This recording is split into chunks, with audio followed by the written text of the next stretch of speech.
Welcome back to Coffee and Conversation. And for all you Audie fans, he's about 3 feet away from me right now. He's on my desk. There is no coffee.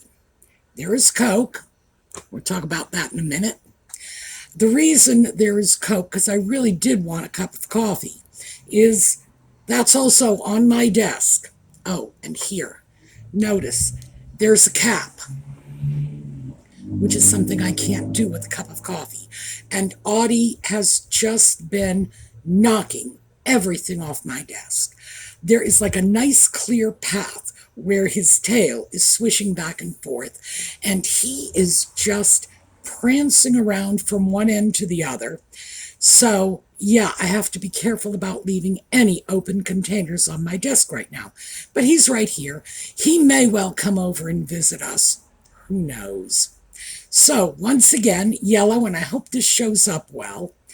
Yellow for Catherine, for Lex's mom, for everybody who is dealing with cancer. We are throwing good wishes out into the ether for you. Also, and I mentioned this recently, I am actually starting to make a point of wearing some of the jewelry that our viewers have made for me. And this, if you can see that, these are peridot. And by the way, there are two pronunciations for that. I was taught peridot, which I assume is the French, but peridot is also perfectly acceptable, and August birthstone, but also, let's see, let's try this one. It'll be a little easier. Notice the little charms, and there's one on each side. These were made with pieces of rose medallion china that were salvaged from the collapse of the schoolhouse roof. And Randy, one of our viewers, made this for me. I really love this. And of course, it just so happens, fortunately for me, that it goes very well with yellow. I probably would have worn it no matter what color I was wearing, but, you know, hey, what can I say? But I do have a lot of pieces that our viewers have sent me. I love the things that our viewers make. Those are very, very special to me. And Randy made this with my birthstone and bits of my deceased rose medallion. So again, very special. But we are going to start off talking about jewelry when we come back. So we are going to break for the intro. Perhaps Audie will come by. Perhaps he won't. I think we're looking at perhaps he won't. He seems to be in a bit of a stuck-up mood this evening. But we'll be right back.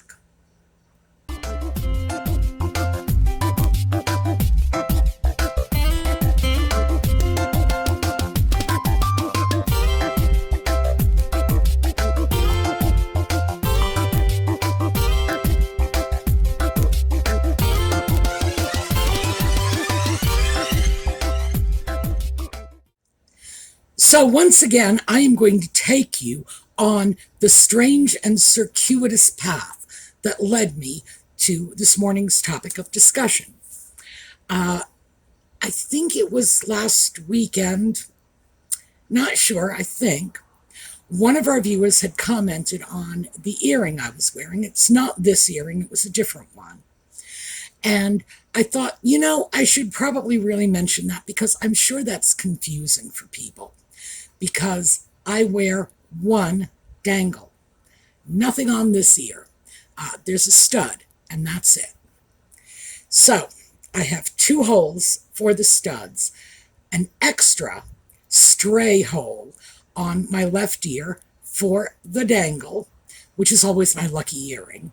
And then I wear cuffs, and sometimes I wear a lot of cuffs, just trailing up that side. And there's actually a reason for that.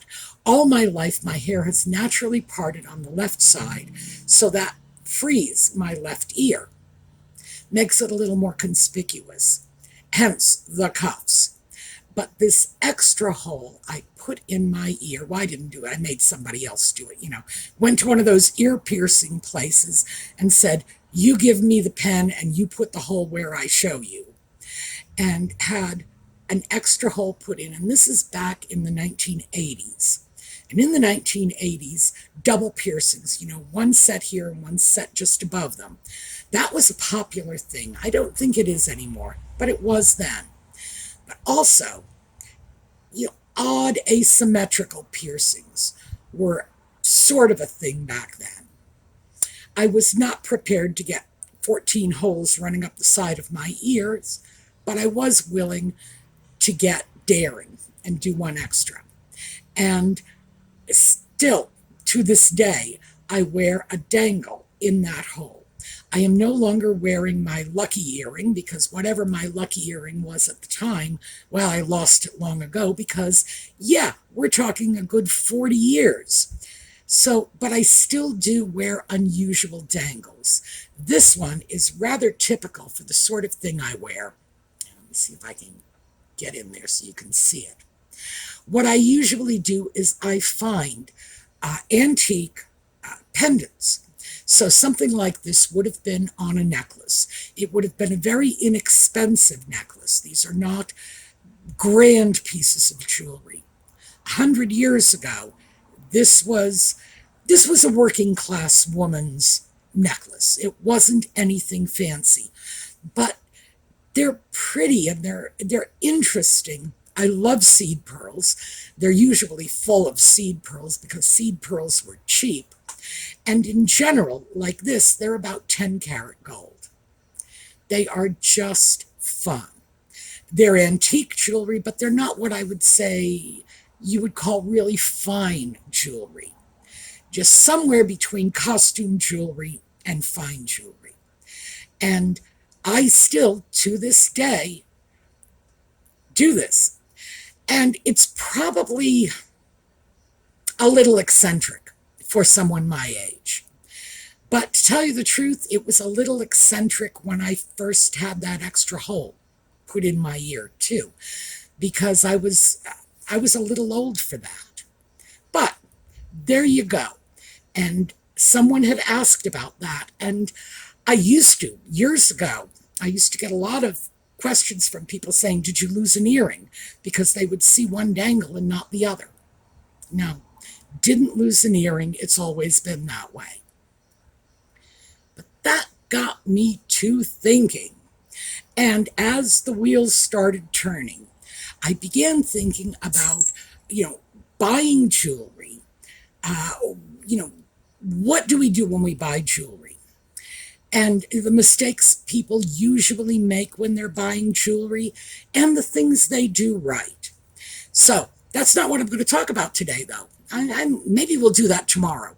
But it led me to the general broad category of things that we can buy regardless of what's going on in our lives. In other words, can we buy jewelry at times in our lives when it might not be sensible to buy clothing? And that led me to, what are the clothing items we can buy when it might not be sensible to buy clothing? Because there are times in our lives when it's not. There are times in our lives when buying clothing just really doesn't make a lot of sense. Yet we have to. Because everybody needs clothes. Much as we would like to, we cannot walk the streets naked. Sorry, we can't do it around here in the winter because it gets cold. Snow's on the ground. And we can't do it anywhere else any other time of year because, you get arrested. Around here, I'm not so sure because my neighbor across the street goes out. She is in her 80s, by the way. She goes out and cuts her grass in a sports bra. And Jane and I talk about that. Jane's in her 80s too. Jane and I talk about that. And, we're always saying, one of us should go over there and explain to her that a sports bra is actually a bra. That this is not okay. Another woman in the neighborhood had come over one day and said, did you see her? That 80-year-old woman in a belly top? I'd never heard them referred to as a belly top. I said, yep, we all know about this. So yeah, we have to wear clothing. You hit a point in your life where if you go around underdressed, you're attracting all the wrong kind of attention. So I don't want to do that. But I am at a time in my life where I need to buy clothing, but it's probably not the smartest thing in the world to do, because I am not at what I consider to be my normal weight. And I have to be cautious about that, because whenever I gain weight, I'm always like, this is not my normal weight. Whose weight is this? It does not belong to me. No, that's not what it is. I have been steadily losing weight, which means I am between sizes. So now I have to think carefully about what it is I'm buying and if I'm still going to be wearing it in 2 months, in 2 years. And for the most part, I have to say, I think the answer might be a resounding no to a lot of this stuff. So, what is it that we can buy and probably should buy even when our weight is fluctuating? And what are the things we should probably avoid? So, to that end, I have made a list. And it's an extensive list. Scarves. Now, you all know I have a fondness for scarves, and so naturally I'm going to work them in somewhere. But one of the reasons that I began my scarf collection in the first place was when I found my weight was fluctuating and I was reluctant to spend a lot of money. I'm reluctant to spend a lot of money no matter what, but I was reluctant to spend a lot of money on something that I thought, gee, the direction my weight is going, this may not be something that will be working out in my wardrobe anytime soon. I might have this for a few weeks, a few months, but a scarf, oh no, a scarf is forever. So scarves are high on my list. Hats. Hats are another thing that are on my list now, but they never used to be.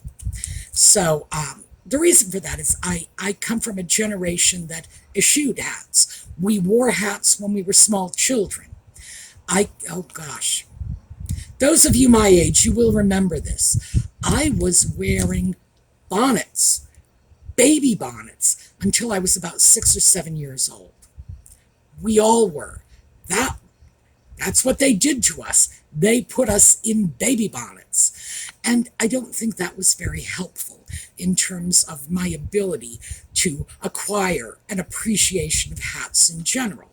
You're not when you have a hat that you associate with toddlers, but you're a grown-up in first grade and you're still wearing a hat like that.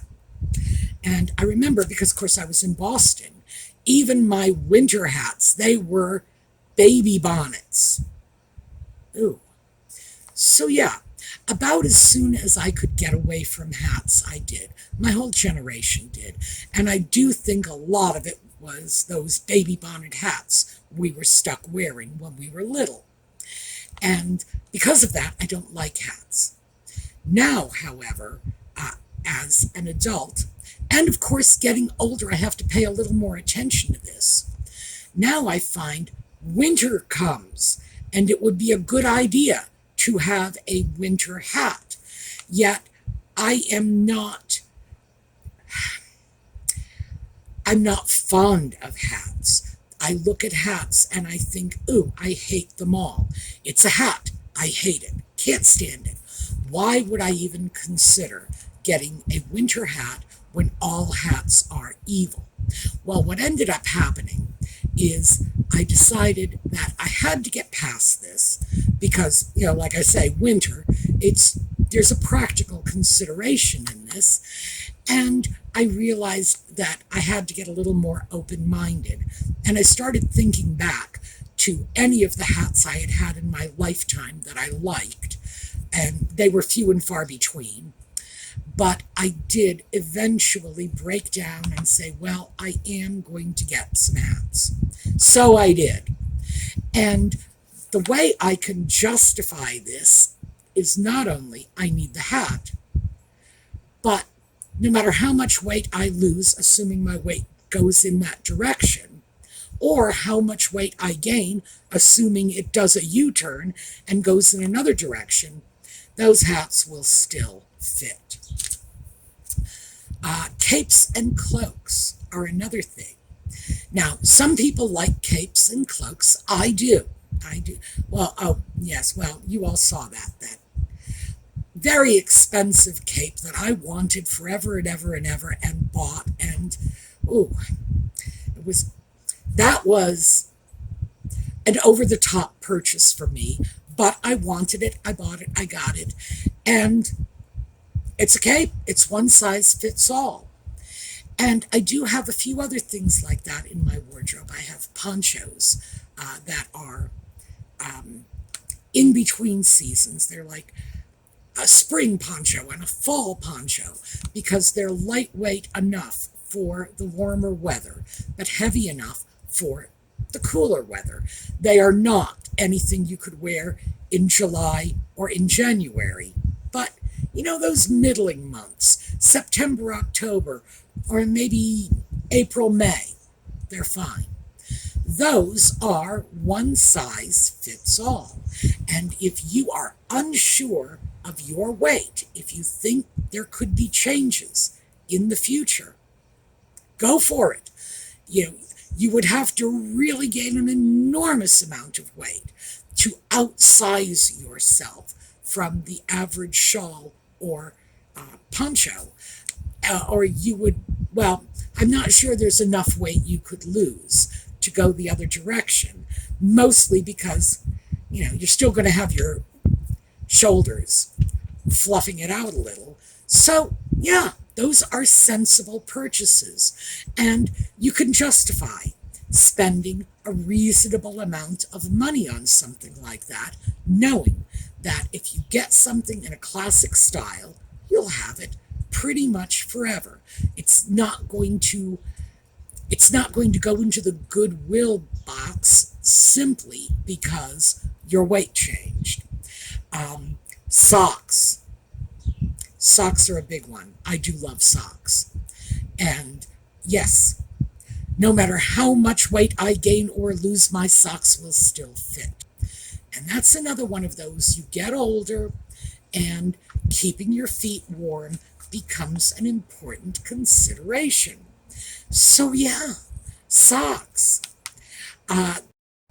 There are some other things too that are not actually clothing, but close enough that in fact you don't size out of no matter what happens to your weight. Earrings, which by the way is what led me into this idea in the first place, that this would be something worth talking about, just thinking about earrings. Earrings are always a safe buy, especially if you're looking to get yourself some better jewelry, and you know that if it's better jewelry, you may end up spending a decent amount of money on it. You don't want to spend a decent amount of money on a bracelet that, if you gain an inch in your wrist, that bracelet won't fit anymore, or a necklace, gain an inch in your neck, and that necklace might not fit anymore. You don't have to worry about that with earrings. Oh, and by the way, there are things you can do with your bracelets and necklaces. You can put in little extension chains. So there are ways around that. But very often, if we start gaining weight and we have to add extender chains to our necklaces and bracelets, we start to feel bad about ourselves. So that's something that I say that with trepidation. Some people are fine about this, but some people, when you hit that point, boy, I don't want to throw anything out that would make someone feel bad about themselves. And I know that can be a dicey one. But yeah, you can do it. Earrings, you don't have to, because no matter how much weight you gain, your earlobes never get really fat. It just doesn't happen. Same thing with how much weight you lose. Your earlobes never really get skinny. The size they are is the size they are. Rings, by the way, rings are very interesting because, yes, you can size rings down. You can go to a jeweler and size them up. Or these two fingers for most people are about the same size. A ring that fits either one of those fingers, if you gain a size, it'll probably be a perfect fit for this finger. Gain another size, and it'll be a perfect fit for this one. So, rings, yeah, you can still wear them, you just change your fingers. But I would have to say, overall, they are not weight fluctuation proof the way some of the other things on this list are. Now, I have some other things that are maybe weight fluctuation proof. Gloves. Gloves, maybe. If they're knitted gloves, yes. If they are fancy kid gloves, maybe not. So just keep that in mind. If they are mittens, absolutely. But mittens were a thing.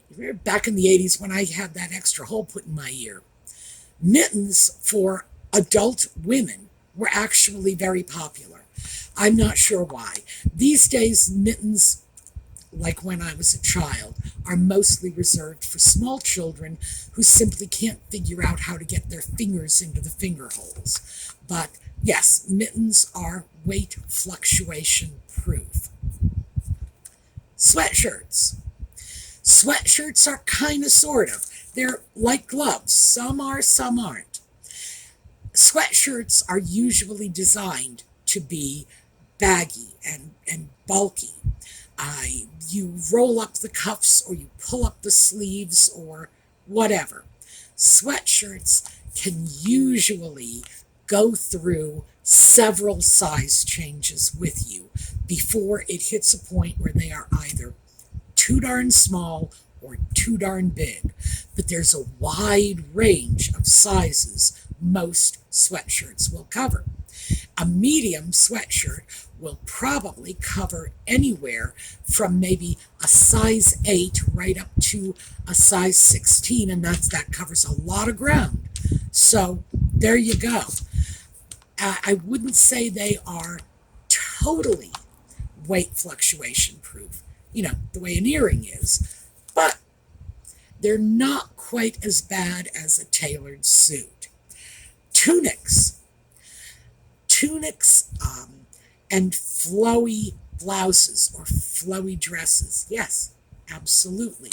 Again, same as sweatshirts. They will often go through a number of size changes with you.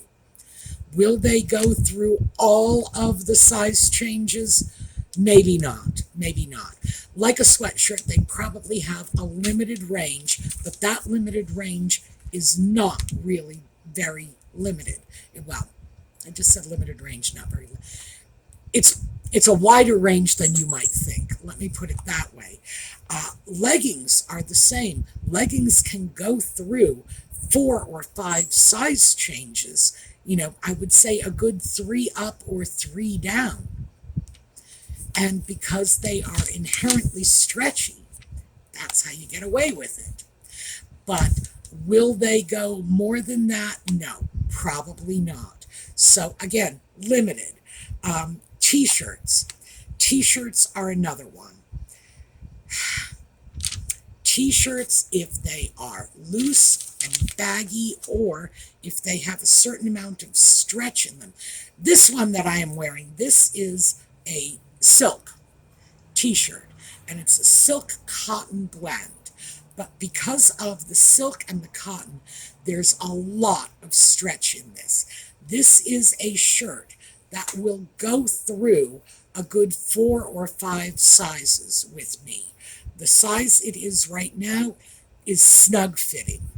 But if I drop weight, it'll still look good going down a number of sizes.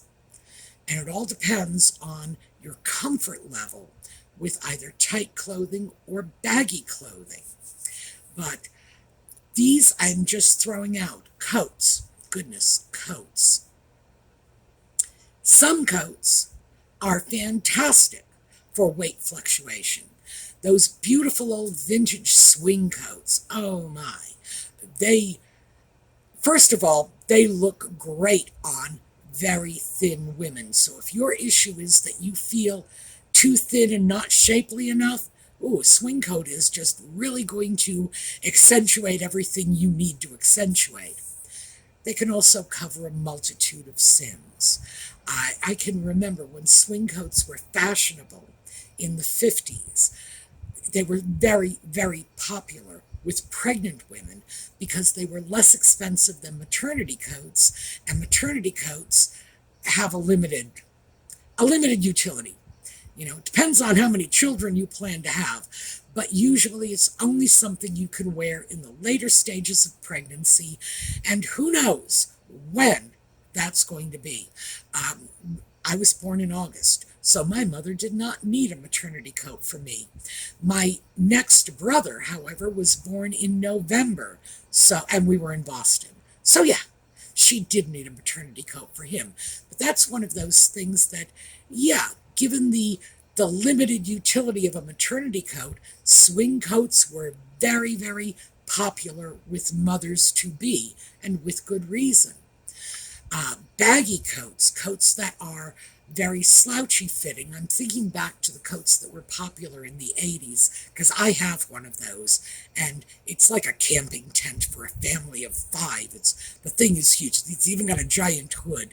It's just so 80s. Something like that, oh yeah, that will go through a number of size changes with me. But other coats, tailored coats, fitted coats, no, not so much. And because coats are expensive, that's probably on the be careful how you buy them list. And I would say anybody who is inclined to go through weight fluctuations, your best bet is going to thrift stores and getting your coats there, because you can get really good bargains on high quality coats at considerably less than you would ever have to pay for them at a store. And frankly, most contemporary coats that are in fashion now, you go to the store, you look at winter coat, what you're seeing is something that is a little too fitted to be useful if your size goes up a couple of notches or down a couple of notches. Down is always easier because, you can always just cinch it in with the belt if you have to. But in general, if you want something to look good on you, it needs to be the right size, or it needs to be designed so that it will accommodate a number of sizes. And that's the problem with coats. In the 80s, yes, they certainly did. Today, not so much anymore. Fitted dresses, suits, tailored trousers or pants, jeans. Oh, jeans are the worst, because jeans are designed to fit. The jeans that look good on you when you are a size 10 are not going to look good on you when you are a size 14. It's just not going to happen. And by the way, I don't know what it's like for our friends overseas. Here, our sizes go up in increments of 2. So you go like 8, 10, 12, 14, etc. So, yeah, even going up 2 sizes, those jeans are not going to work. So jeans are the sort of thing that you have to stay away from. But nevertheless, there is a lot in all of these categories that are great. They're fun. They are things you can use to fluff out a wardrobe that might of necessity have to be limited. Maybe because you're not going to go out and buy a whole bunch of clothes knowing that your size changes frequently, which again I would say is sensible. So you might have a limited wardrobe. Or you might just look at this and say, well, why would I want to spend a great deal of money knowing that in 6 months, in a year, it's not going to fit?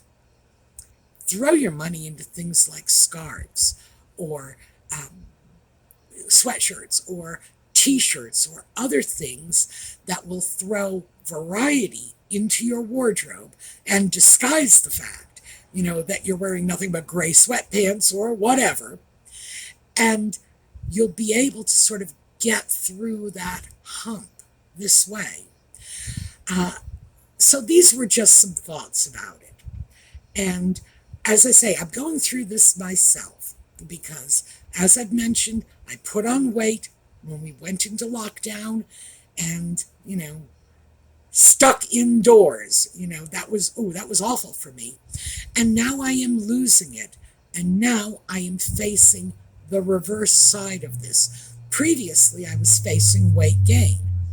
And because I was stuck in 2020 in more ways than one, including my mindset, I got through the last few years in sweats, basically.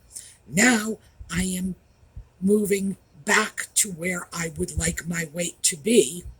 And it's successful, so I'm not complaining about that.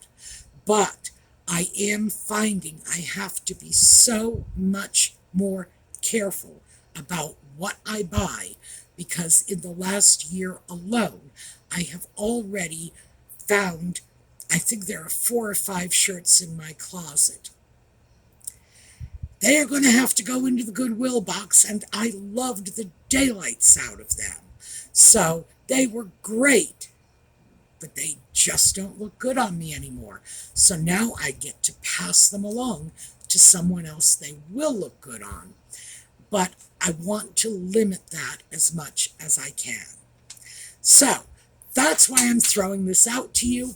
And that was our topic for today. What to buy when you're faced with weight fluctuations. So, Audie did not show up, by the way. He jumped off my desk, ran around, and went to sleep on the floor at my feet. So, not sure what to say about that. Snotty little kitty, you could have at least come up and said hello. He's not even looking up at me. All right, that is what I have for you today. We are going to take a look at a slideshow on the way out. Hopefully, I will see you all tomorrow. And in the meantime, have a terrific day.